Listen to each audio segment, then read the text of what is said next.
একজন নারী বনু কাইনুকার বাজারে গিয়েছিলেন তার প্রয়োজনে। ইহুদি তার শ্লীলতাহানি করেছে, তার সতর খুলে দিয়েছিল একজন ইহুদি। এটা দেখে একজন মুসলিম ভাই সেখানে থাকতে না পারে ওই ইহুদির গর্দান নামিয়ে দেয়। এই ইস্যুকে কেন্দ্র করে ইহুদিরা মিলে ওই ভাইকে শহীদ করে। তখন ওই বাজারে ওই ভাই ছাড়া আর কেউ ছিল না, একজনই ভাই ছিল। এরপরে এই মামলা আসলো নবীর দরবারে সাল্লাল্লাহু আলাইহি ওয়াসাল্লাম। এটা মদিনার ঘটনা। নবী সাল্লাল্লাহু আলাইহি ওয়াসাল্লাম ওই সাহাবীকে তো দোষারোপ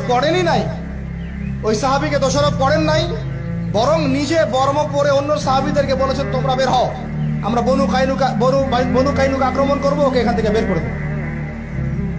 একজন দিনী বোনের ইজ্জতের বদলা নেওয়ার জন্য পুরো বনু কাইনুকার ইহুদিদের সাথে যুদ্ধ হয়েছে। আর আমাদের বোনরা স্বেচ্ছায় ইজ্জত বিলি দিচ্ছ। তোমরা হচ্ছে মাটির তলে চলে যাও, তোমাদের বেঁচে থাকার চেয়ে মাটির তলে চলে যাও। তোমরা নিজেরা স্বেচ্ছায় ইজ্জতের বিসর্জন দিচ্ছ।